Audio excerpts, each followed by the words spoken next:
Harold Dunn adjusted his cap and glanced at his pocket watch, its ticking the only sound in the stillness of the empty station. Midnight had come, and with it, the start of his shift. The night air was cold, almost unnaturally so, as it seeped through the heavy fabric of his uniform.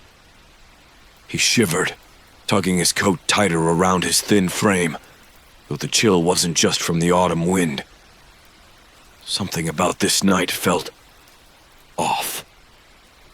He could hear the distant rumble of the train approaching, its familiar sound usually a comfort.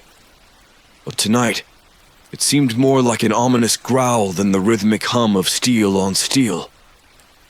Harold shook his head, dismissing the unease that had settled in the pit of his stomach. 20 years on the rails, and he had never let his imagination get the better of him. Tonight would be no different. The train emerged from the darkness, its headlights piercing through the fog that clung to the tracks. The locomotive was an old beast, worn but reliable, just like Harold himself. As it came to a stop in front of him, the doors hissed open, and Harold boarded the empty car, his footsteps echoing in the silence. "All aboard," he muttered to no one in particular, the phrase a habit more than anything else. The train was usually sparsely populated on these late-night runs, but tonight, the cars were eerily deserted. Harold moved down the aisle, checking each compartment as he went, but found them all devoid of passengers. Odd, he thought. There were usually a few regulars, the night shift workers, the insomniacs, the occasional drifter looking for a cheap ride. But tonight, the seats were all vacant. Only the soft flicker of the old-fashioned lamps lit the way, casting long shadows that seemed to dance on the walls. As the train pulled away from the station, Harold settled into his seat near the front of the car. He took out his watch again, the steady tick-tick-tick, a reminder of time's unyielding march. He had just pocketed it when the first whisper reached his ears. It was faint, barely audible over the sound of the train, but distinct enough to send a shiver down his spine. Harold stood, straining to hear, but the whispering had stopped. He walked back down the aisle, peering into the compartments, but found nothing out of the ordinary. When he returned to his seat, Harold tried to shake off the feeling that he was being watched. The hair on the back of his neck stood on end, and every creak of the train seemed louder than it should have been.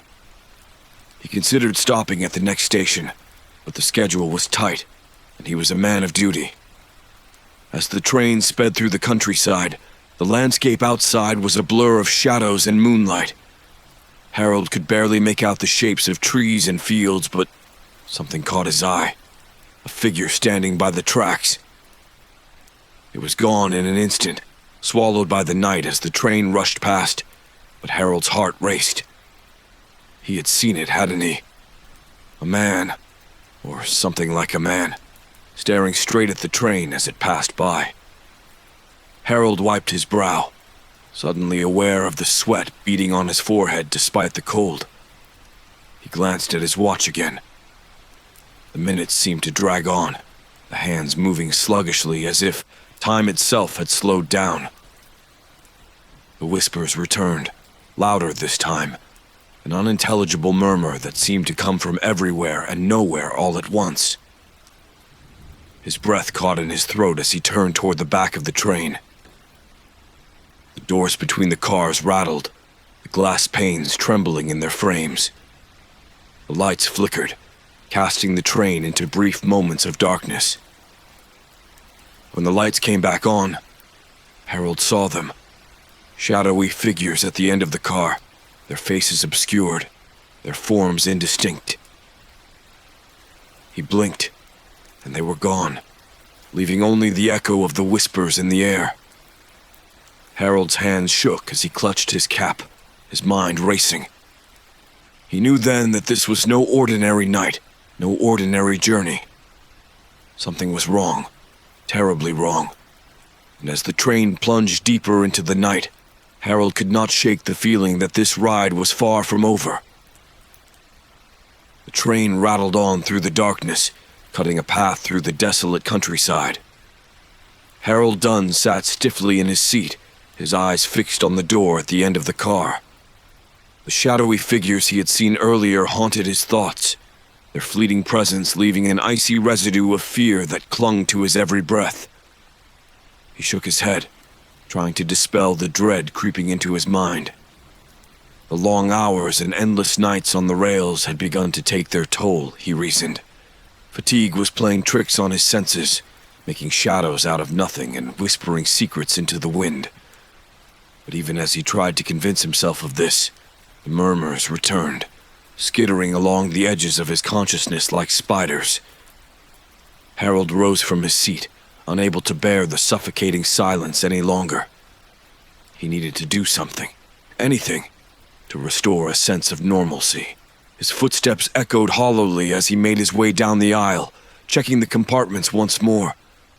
The lamps cast a dim, flickering light that barely pushed back the encroaching shadows.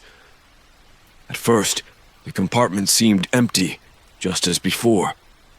But then, in the last car, Harold noticed something peculiar. A faint impression on one of the dusty seats, as if someone had recently been sitting there. He reached out to touch it, his fingers brushing against the coarse fabric. But the cushion was cold, devoid of any lingering warmth. A shiver ran down his spine as he turned to leave, but a soft rustling sound stopped him in his tracks. It was coming from the compartment directly behind him. Harold hesitated, his heart pounding in his chest, before slowly turning the handle and sliding the door open. The compartment was empty, or at least it seemed to be at first glance. But as Harold stepped inside, he noticed something out of place. On the small table between the seats sat a single faded photograph.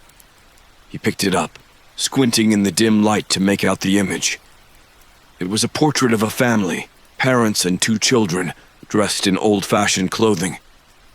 Their faces were solemn, their eyes staring straight ahead as if looking into a void. Harold frowned, unsure how the photograph had ended up there. It wasn't unusual for passengers to leave behind personal items, but something about this photo unsettled him. The longer he stared at it, the more the faces seemed to distort, their features blurring and twisting until they were no longer recognizable. A sudden gust of wind swept through the compartment, tearing the photograph from Harold's grasp. The door slammed shut behind him, trapping him inside as the wind howled, carrying with it the now familiar whispers. They grew louder, more insistent, as if demanding his attention. "Who's there?" Harold called out, his voice wavering. The whispers paused, and for a moment, there was only the sound of his own ragged breathing. Then, from the shadows, a voice emerged, clear and cold. "We are the Forgotten." Harold stumbled back, his hand gripping the edge of the table to steady himself. The voice was unlike any he had ever heard, empty, devoid of warmth or humanity. It echoed in his mind, reverberating through the very walls of the train. "Who are you?" Harold asked, though he wasn't sure he wanted to know the answer. The shadows seemed to deepen around him, coalescing into a vaguely human shape. The figure stood at the far end of the compartment, its features obscured, but its presence unmistakable. Harold could feel its gaze on him, heavy and penetrating. "We are those you left behind," the voice whispered, and with that, the figure dissolved into the darkness, leaving only the faintest trace of its existence behind. The door to the compartment creaked open on its own, and Harold stumbled out, his mind reeling. He staggered back to his seat, clutching his chest as if to keep his heart from bursting through his ribs. The train continued its relentless journey through the night, but Harold knew he was no longer alone. The whispers persisted, growing louder with each passing mile. They weren't merely figments of his imagination, but the voices of those who had once been real, voices that had been silenced too soon. Harold could no longer deny the truth that had begun to unfold before him. The spirits of the past were with him now, and they weren't going to let him forget. As the train hurtled deeper into the darkness, Harold understood that this was just the beginning. The ghostly passengers had only just begun to make themselves known, and the secrets they carried were far more terrible than he could have ever imagined. The train rolled through the night, a relentless serpent of steel and steam. Harold Dunn sat hunched in his seat, his eyes bloodshot and wide, fixed on the door at the far end of the car. The whispers had faded, replaced by an oppressive silence that weighed heavily on his chest.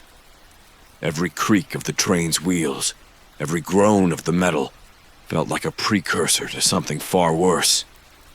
He glanced at his pocket watch. 2 a.m. The train was approaching a stretch of track that hadn't seen regular service in years, a relic of a bygone era. Harold hadn't questioned the detour when he first saw it on the schedule. But now he couldn't help but wonder why they were taking this route, through a desolate, forgotten part of the countryside. The train began to slow, the steady clack, clack, clack of the wheels easing into a softer rhythm. Harold frowned.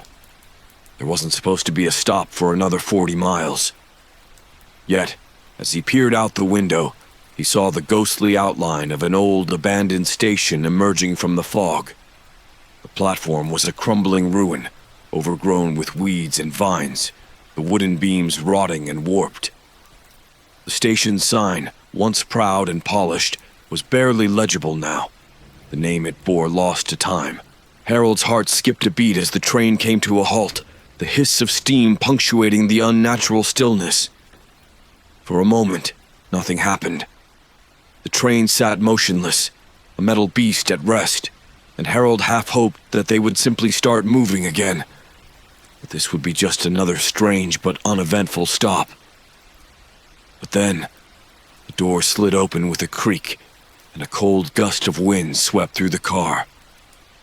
Harold remained frozen in his seat, dread coiling in his stomach.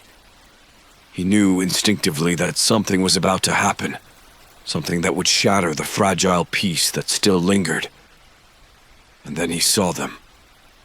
The passengers boarded in a single file, their faces blank, and their movements unnervingly smooth. They were dressed in old-fashioned clothing, the kind one might see in photographs from a century ago.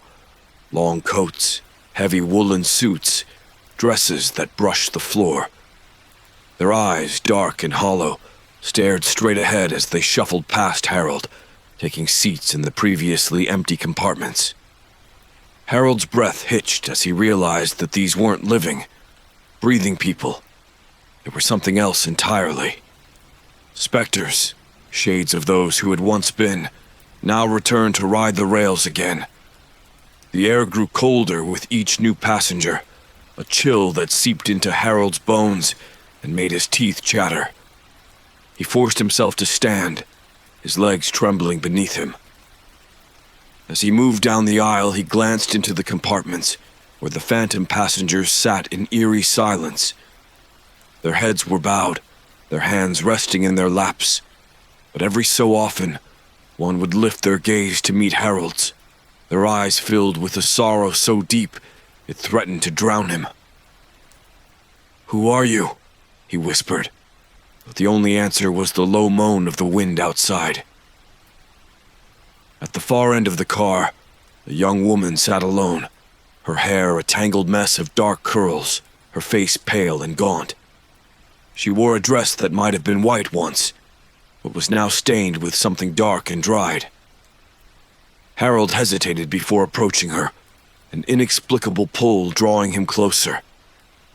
She looked up as he neared, her eyes, those deep, empty eyes, locking onto his. There was recognition in them, as though she had been waiting for him. You shouldn't be here," Harold stammered, his voice barely a whisper. "This train, it isn't safe." The woman's lips curled into a sad smile, but she said nothing. Instead, she lifted a hand and pointed toward the window. Harold turned to look, and what he saw made his blood run cold. Outside, on the platform, more figures had appeared. They stood in the fog, watching the train with blank, expressionless faces. They were like the passengers on board, dressed in clothing from another era, their bodies still as statues. Harold's eyes widened as he recognized the station they stood in front of, the same station where the tragic crash had occurred all those years ago, the one he had tried so hard to forget. A loud whistle broke the silence, and the train jerked forward, the wheels grinding against the rails as it pulled away from the station.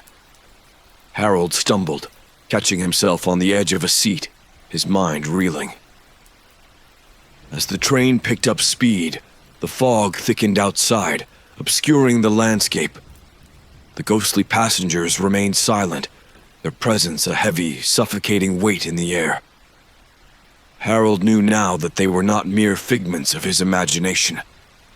They were the lost souls of that fateful night, the victims of the crash he had been powerless to prevent. And they had come back to haunt him. Harold's hands trembled as the train surged forward, the steady rhythm of the wheels now a relentless reminder of the past he could no longer escape. The spectral passengers sat in their silent vigil, their ghostly forms swaying with the movement of the train. Their eyes, hollow and unblinking, seemed to pierce through him, as if they could see right into his soul. He slumped into his seat, his mind racing back to that terrible night, the night of the crash. It had been a routine journey, or so he had thought. The train had been full, bustling with life as it made its way along the old tracks. Harold had been a younger man then, proud of his work, his uniform crisp and spotless. But as the train approached a bend in the tracks, something had gone horribly wrong. Harold could still remember the screech of metal on metal, the deafening roar as the train hurtled off the tracks and into the ravine below. He had been thrown from his seat, the impact knocking the wind out of him. When he came to, the train was a twisted wreck, the cries of the injured and dying filling the air. Harold had stumbled through the wreckage, dazed and bloodied, trying to help those he could.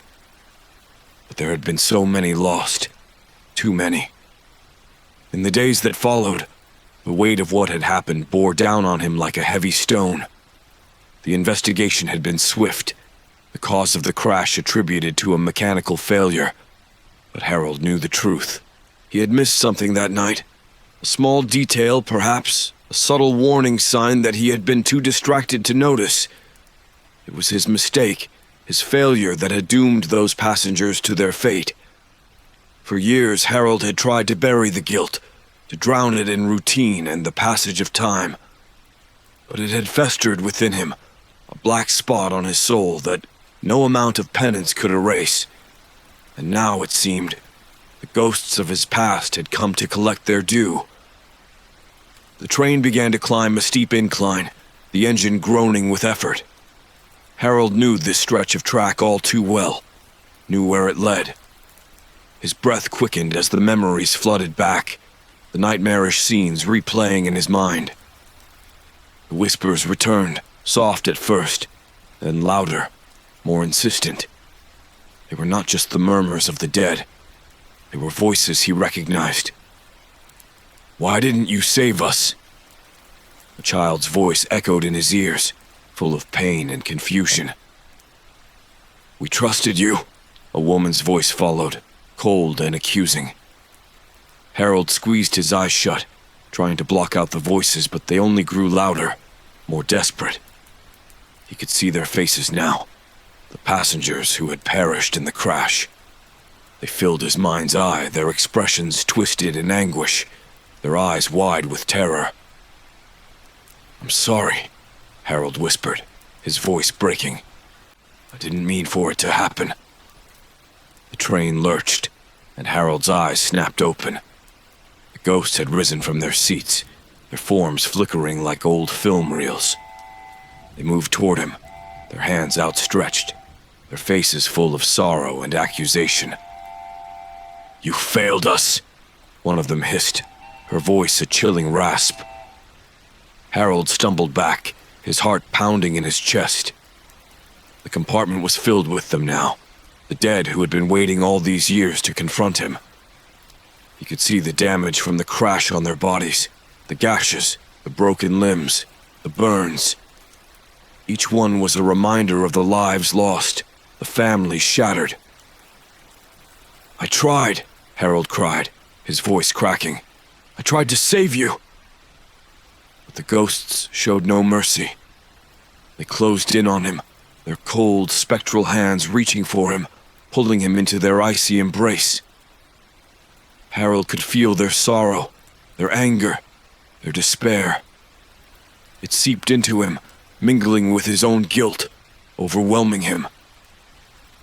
In that moment, Harold knew there was no escape from his past. The train, once a symbol of his livelihood, had become a conduit for his torment. It carried not just passengers, but the weight of every mistake he had ever made, every life he had failed to protect. As the train climbed higher, the incline growing steeper, Harold could see where it was headed. Up ahead, through the fog and the darkness, the tracks led to a dead end, a collapsed bridge, long forgotten and never repaired. The site of the crash. The ghosts began to fade, their forms dissipating into the cold air, but their presence lingered, heavy and oppressive. Harold's breath came in ragged gasps as he realized what was about to happen. The train was on a collision course with his past, and there was nothing he could do to stop it. As the train sped toward its doom, Harold sank to his knees, the weight of his guilt crushing him. He had been running from the truth for so long, but now there was no more running. The dead were coming for him, and this time, there would be no escape. The train hurtled through the night, a relentless juggernaut on a path that seemed destined for disaster. Harold Dunn clung to the wall of the compartment, his mind reeling as the memories of the crash consumed him. The fog outside had thickened into a dense shroud, obscuring everything beyond the windows. The passengers, the ghosts, remained in their seats, silent and still, as if waiting for something. Harold's heart pounded in his chest, every beat echoing the sound of the train's wheels on the tracks. He knew where they were headed, knew what lay ahead. But there was no way to stop it. The train was a runaway beast, and Harold was powerless to change its course. A sudden jolt shook the car, and Harold was thrown to the floor. The lights flickered, casting the compartment into brief moments of total darkness. When the lights returned, the ghosts were standing again, their eyes fixed on Harold. Their expressions were a mixture of sorrow and accusation, but something else too, a sense of inevitability. "You can't leave us behind," the young woman from before whispered, her voice like the rustling of dead leaves. "We've waited too long." Harold struggled to his feet, his legs shaking beneath him. "I never wanted this," he pleaded, his voice hoarse with desperation. "I tried to move on, to forget." The ghosts did not respond. They only stared at him, their eyes unblinking, their faces pale and gaunt. The train's speed increased, the wheels screeching against the rails, and Harold felt a cold sweat break out across his forehead. He could hear the old bridge ahead, the crumbling structure that had once spanned the ravine, now nothing more than a memory of the disaster that had claimed so many lives. The wind outside howled, and the fog parted just enough for Harold to see the tracks up ahead. The broken bridge loomed like a specter in the darkness, the twisted remnants of metal and wood jutting out into the void. The train was hurtling straight toward it, just as it had all those years ago. "No!" Harold shouted, panic surging through him. He turned and ran toward the front of the train, his footsteps pounding down the narrow aisle. The ghosts followed, their presence a cold breath on the back of his neck. He burst into the locomotive's cabin where the engineer should have been. But the cabin was empty, the controls unmanned, the levers and gauges moving of their own accord. Harold frantically pulled at the brake lever, but it wouldn't budge. The train was unstoppable, driven by forces far beyond his control. "Please," he begged, his voice cracking as he turned back to the ghosts who now crowded the cabin. "There must be something I can do." The ghosts did not answer. They only stood there, their eyes full of the pain and sorrow they had carried for so long. And then, the young woman stepped forward. She reached out, her hand hovering just inches from Harold's chest. "There is no going back," she whispered. "No escaping what was done. You must face it." Harold's breath caught in his throat as her hand touched him. A sudden coldness spread through his body, freezing him in place. His vision blurred, and he felt as if he were being pulled away from the train, away from the present, and back into the past. The scene around him shifted, the fog dissolving into the smoke and fire of the crash. He was there again, in the twisted wreckage, surrounded by the dying and the dead. He saw himself, his younger self, stumbling through the debris, bloodied and broken, searching for survivors. The ghosts were there too, their forms more solid now, more real. They were the passengers he had failed to save, the ones whose lives had ended in that terrible moment. Harold watched as the young woman from the train, the same one who had been haunting him, reached out to her child, a little girl trapped beneath a fallen beam. "Help me," the younger Harold had whispered to himself as he strained to lift the beam, his strength fading. But it was too late. The child's breath had stilled, and the woman's scream had pierced the night. The vision blurred again, the wreckage fading back into the darkness of the train cabin. Harold was on his knees now, gasping for breath, tears streaming down his face. The ghosts surrounded him, their faces etched with the pain of their final moments. "I'm sorry," Harold sobbed, his voice barely more than a whisper. "I'm so sorry." The young woman knelt beside him, her cold hand resting on his shoulder. "We know," she said softly, "but sorrow alone cannot free you. You must face what you've done, and find peace within it." The train was almost at the bridge now, the tracks vibrating beneath them as they neared the precipice. Harold looked up, his eyes meeting hers. "What can I do?" he asked, his voice trembling. The young woman's eyes softened, and for the first time Harold saw something like forgiveness in them. "You must let go," she said. "Let go of the guilt, the fear, and the pain. Only then can you move forward." Harold closed his eyes, the weight of her words settling over him like a shroud. The train surged forward, the bridge just seconds away. He took a deep breath, feeling the coldness in his chest begin to thaw. "I'm ready," he whispered. The train hit the broken bridge, the front cars plummeting into the ravine below. But as it did, Harold felt a strange sense of peace wash over him, as if a great burden had been lifted from his shoulders. The ghosts around him began to fade, their forms dissolving into the air. The last thing he saw before the darkness took him was the young woman's face, smiling at him, her eyes filled with a gentle light. And then, there was nothing but silence. Harold awoke to the sound of absolute stillness. No clattering of wheels, no distant whistle, just the heavy silence that settled like dust on an abandoned room. His body felt weightless, as though the crushing burden that had tormented him for years had finally been lifted. He slowly opened his eyes, blinking against the soft, pale light that filtered through the fog. The train had stopped. It stood motionless on a stretch of track that was unfamiliar to Harold. yet there was an eerie familiarity in the landscape around him. The fog was thick, swirling lazily in the cool air, but through it, Harold could make out the jagged edges of a collapsed bridge ahead.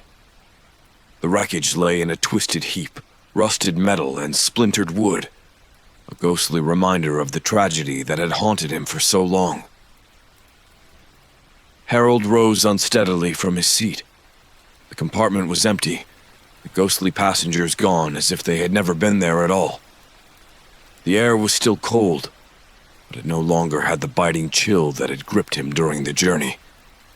Instead, it was the kind of cold that comes with the early hours of dawn, a promise of light to come. He stepped off the train, his boots crunching on the gravel beneath him. The platform was long gone, its remnants swallowed by time, but the ground beneath his feet felt solid, real. Harold walked toward the wreckage, his heart beating steadily in his chest, the fear and guilt that had once consumed him now replaced by a quiet determination. As he approached the edge of the ravine, he saw them, figures standing in the fog, just beyond the remains of the bridge. They were the same ghostly passengers who had haunted him throughout the journey, but now their faces were no longer twisted in anguish or accusation. Instead, they looked at him with calm, almost serene expressions, as if waiting for something. The young woman stood at the forefront, her dress still stained, her hair wild and tangled. But her eyes, those deep, haunting eyes, were different now. They were filled with the same gentle light Harold had seen in his final moments on the train, a light that spoke of forgiveness and release. "You've come to the end," she said softly, her voice carrying on the wind like a whisper. Harold nodded, his throat tight with emotion. He had been running from this moment for so long, afraid to face the truth, afraid to confront the ghosts of his past. But now, standing here, he felt only a profound sense of acceptance. "What happens now?" he asked, his voice trembling slightly. The young woman smiled, a sad yet peaceful expression that spoke of years of waiting. "We move on," she replied, "and so do you." Harold looked around at the other figures, the passengers who had died in the crash. There was no longer any anger in their eyes, no trace of the pain that had once marked their faces. Instead, they seemed at peace, ready to leave this place behind. "I'm sorry," Harold said again, the words heavier this time, filled with a sorrow that was deep, but no longer unbearable. "I'm sorry I couldn't save you." The young woman stepped forward, placing a hand on his arm. Her touch was light, almost like a breeze, but it was enough to send a warmth through Harold's body. "You've carried this burden for long enough," she said. "It's time to let go." Harold nodded, a single tear slipping down his cheek. He knew she was right. The guilt that had weighed him down for so many years, the fear that had kept him locked in a never-ending cycle of torment, was no longer his to bear. It was time to move on, to find peace, not just for himself, but for those he had lost. With a deep breath, Harold stepped back from the edge of the ravine. The fog began to lift, revealing a clear sky above, the first light of dawn breaking through the clouds. The figures in the mist began to fade, their forms dissolving into the morning air. The young woman was the last to go, her eyes meeting Harold's one final time before she too disappeared, leaving only the memory of her presence behind. Harold stood alone at the edge of the tracks, the old train now silent and still behind him. The sun was rising, casting a warm, golden light over the landscape, banishing the shadows of the night. He took one last look at the wreckage of the bridge, then turned and began to walk away, his steps steady, his heart light. As he walked, Harold felt a sense of freedom he hadn't known in years. The ghosts were gone, their whispers silenced, their presence no longer a weight on his soul. He had faced his past, and in doing so, he had finally found peace. The train, too, had reached its final stop. Its journey was over, and so was Harold's. But as he walked away from the tracks, he knew that the memories would stay with him, not as a burden, but as a reminder of the life he had lived and the lessons he had learned. And as the sun rose higher in the sky, Harold Dunn walked toward the future, leaving the ghosts of the past behind him forever.